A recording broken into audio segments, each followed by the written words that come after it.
الحمد لله رب العالمين الرحمن الرحيم مالك يوم الدين إياك نعبد وإياك نستعين اهدنا الصراط المستقيم صراط الذين أنعمت عليهم غير المغضوب عليهم ولا الضالين.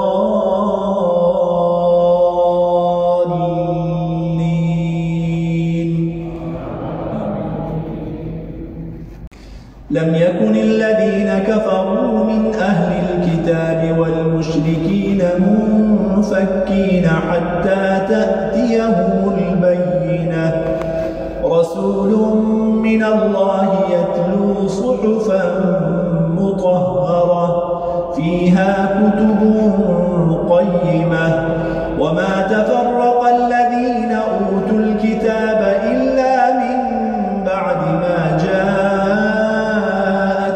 البينة وما أمروا إلا ليعبدوا الله مخلصين له الدين حنفاء ويقيموا الصلاة ويؤتوا الزكاة وذلك دين القيمة. إن الذين كفروا من أهل الكتاب والمشركين في نار جهنم خالدين فيها أولئك هم شر البرية.